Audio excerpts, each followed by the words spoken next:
प्राणे सर्व प्रतिष्ठितम। प्राण के महत्व और सामर्थ्य पर प्रश्नोपनिषद में एक सुंदर आख्यायिका आती है।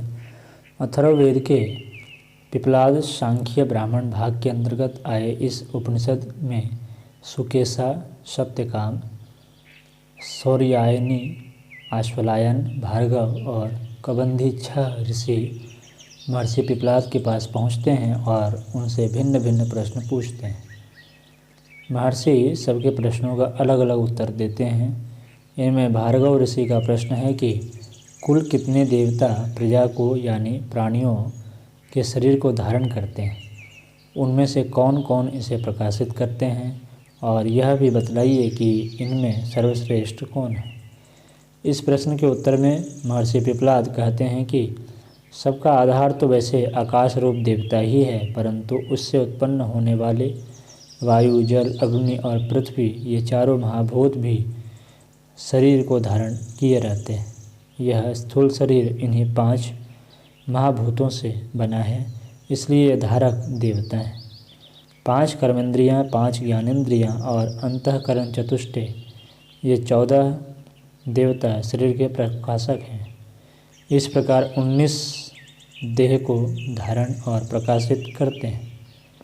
यही पिप्पलाद एक संक्षिप्त आख्यायिका के माध्यम से इन सभी देवताओं से परे और ऊपर अधिष्ठाता देव का प्रतिपादन करते हैं। आख्यायिका में कहा गया है, प्रश्नोपनिषद के 2 अध्याय के 2 और 3 मंत्र में, कि वे सब 19 देवता अपनी अपनी शक्ति प्रकाशित करके आपस में कहने लगे कि हमने इस शरीर को आश्रय देकर धारण कर रखा है। इस पर विवाद उत्पन्न हुआ। संपूर्ण महाभूत, इंद्रियां और अंतःकरण रूप देवता परस्पर विवाद करने लगे। तो तब सर्वश्रेष्ठ प्राण ने उनसे कहा, तुम लोग अज्ञानवश विवाद मत करो। तुम में से किसी की भी इस शरीर को धारण करने की या सुरक्षित रखने की शक्ति नहीं है। इसे तो मैंने ही अपने को 5 भागों में विभक्त करके प्राण, अपान, समान, व्यान और उदान रूप में धारण कर रखा है। प्राण की यह बात सुनकर भी उन देवताओं को विश्वास नहीं हुआ और वे संदेह की दृष्टि से देखते रहे। प्राण ने इन देवताओं का अभिमान दूर करने के लिए शरीर से बाहर निकलने का उपक्रम किया। प्रज्ञोपनिषद के 2 अध्याय के 4 मंत्र में कहा गया है, उन देवताओं के अभिमान को दूर करने के लिए सर्वश्रेष्ठ प्राण इस शरीर से बाहर निकलने के लिए ऊपर की ओर उठने लगा। फिर तो सब के सब देवता विवश होकर उसी के साथ बाहर निकलने लगे। कोई भी अपने स्थान पर स्थिर नहीं रह सका। यह अनुभव कराकर प्राण देवता अपने स्थान पर स्थित हो गया तो अन्य सब देवता भी उसी प्रकार अपने स्थान पर वापस बैठ गए। जैसे मधुमक्खियों की रानी जब अपने स्थान से उड़ती है तो अन्य सब मधुमक्खियाँ भी उड़ जाती हैं, और जब वो बैठ जाती है तो अन्य सब भी बैठ जाती है। यह देखकर वाणी, चक्षु, श्रोत्र आदि 10 इंद्रियाँ और मन आदि अंतःकरण के वृत्तियों को यह विश्वास हो गया कि हम सब में प्राण ही श्रेष्ठ है, और वे सब प्राण की स्तुति करने लगे। जीवन और शरीर की क्रियाशीलता का मुख्य आधार प्राण चेतना विद्युत कहा जा सकता है। शरीर विद्युत के संबंध में तो वैज्ञानिकों ने पर्याप्त जानकारी उपलब्ध कर ली है।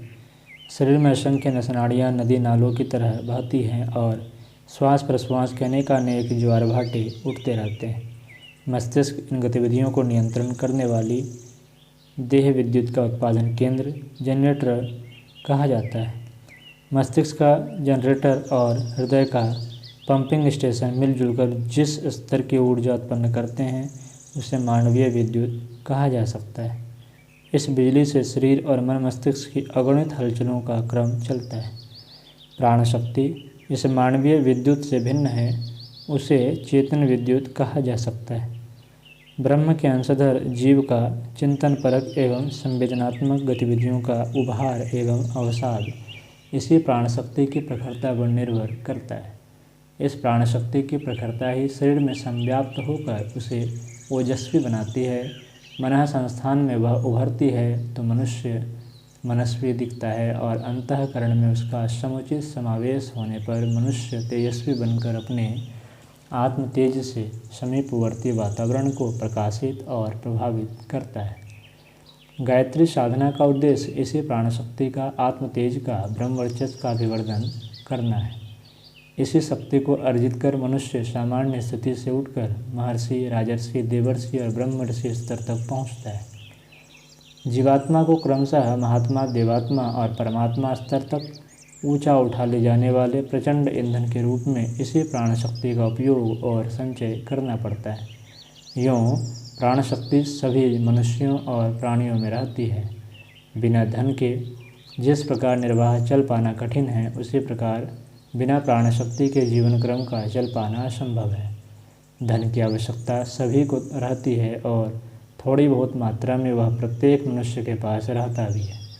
इतने पर भी एक अंदर देखा जाता है कि कई व्यक्ति निर्धन, साधनहीन और दरिद्र दिखाई देते हैं, तो कई धनवान, संपन्न और समृद्ध। यह धन की न्यूनाधिक मात्रा के कारण ही है। जिनके पास आवश्यकताएं पूरी करने योग्य धन संपदा नहीं होती, वे निर्धन कहे जाते हैं और प्रचुर मात्रा में धन संपन्न व्यक्ति धनवान होते हैं। उसी प्रकार प्राणशक्ति की न्यूनाधिकता भी व्यक्ति को निष्प्राण, असहाय अथवा प्राणवान और आत्म तेज संपन्न बनाती है। साधना क्षेत्र में से प्राण ऊर्जा के विवर्धन पर मुख्य रूप से जोर दिया जाता है। साधक को अपना स्तर ऊंचा उठाने और आत्मा का विकास करने के लिए आत्मविद्युत का, प्राण चुंबक का प्रयोग करना पड़ता है। इस प्रयोजन की पूर्ति के लिए संयम, ब्रह्मचर्य, मनोनिग्रह, मौन, उपवास, ध्यान धारणा आदि अनेक सरल और कठोर विधि विधानों से इस या उस प्रकार से साधना मार्ग के पथिकों को इन विधि व्यवस्थाओं से अवगत कराया जाता है। वैज्ञानिक क्षेत्र में भी इस स्तर पर इस प्राणशक्ति की खोजबीन की जाने लगी है। जैविक विद्युत शास्त्र के प्रवर्तक डॉक्टर H.A. भट्ट के अनुसार प्राणिज विद्युत का आधार भी भौतिक विद्युत से भिन्न होता है और उसका क्रियाकलाप भी अलग प्रकार का होता है। डॉक्टर भट्ट के अनुसार प्राणिज विद्युत में इच्छा और बुद्धि भी सूक्ष्म रूप में होती है। इसी सूक्ष्म रूप द्वारा प्राणी अपने क्षेत्र में विशिष्ट परिस्थितियों एवं साधनों की संरचना करता है। किस प्राणी के डिंब से किस आकृति प्रकृति का जीव उत्पन्न हो, यह मात्र उस प्राणी की रासायनिक संरचना पर ही निर्भर नहीं है, अपितु रज और शुक्र कीटों के भीतर भरी हुई चेतना ही इसका मुख्य निर्धारक तत्व है। यदि ऐसा न होता तो केवल रासायनिक अंतर के आधार पर ही कोटि कोटि वर्ग के प्राणियों की उत्पत्ति और उसकी वंश परंपरा का निर्वाह नहीं होता, अपितु जीव जातियों की संख्या सीमित ही रहती। मनुष्यों में दिखाई देने वाली अतीन्द्रिय सामर्थ्य का आधार भी यह प्राण ऊर्जा ही है। विकसित प्राणशक्ति से मानवीय चेतना में एक शक्तिशाली चुंबकत्व उत्पन्न होता है और उसके द्वारा असंभव लगने वाले कार्य भी सहज संभव हो जाते हैं। आँखों से न दिखाई देने वाले दूरवर्ती स्थानों पर वर्तमान में घट रही घटनाओं को स्पष्ट देख पाना और उनका सटीक अक्षरशः वर्णन कर देना, एक स्थान से दूसरे स्थान पर बिना किसी माध्यम के विचारों और संवादों का आदान प्रदान, सूक्ष्म जगत में पक रही भावी घटनाओं की सूक्ष्म क्रियाओं के संकेतों को समझकर भविष्य कथन, जो कि स्थिति को देखते हुए अप्रत्याशित लगे किंतु परिवर्तन की दिशा में अक्षरशः सही सिद्ध हो, जिनका सही होना पूर्णतः सुनिश्चित हो, आदि सभी सामर्थ्य ऐसे विकसित प्राणशक्ति के उद्भूत होती है। तब साधना द्वारा इस शक्ति को अर्जित किया जा सकता है और इस शक्ति के द्वारा स्वयं को तथा दूसरों को उपयोगी व सार्थक प्रेरणाएं देकर उन्हें लाभान्वित किया जा सकता है।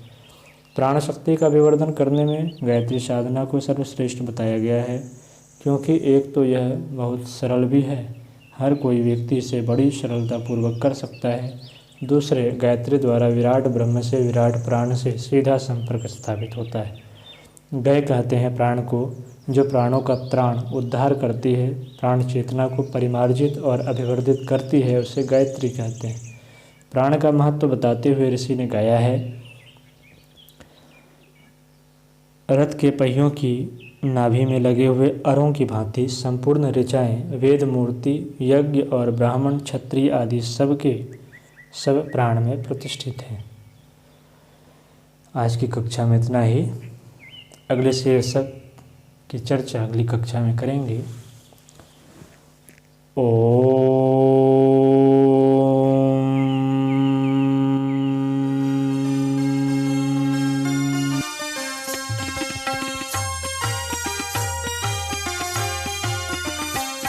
चलो गुरुदेव के सपने सजाने की शपथ ले लें। चलो गुरुदेव के सपने सजाने की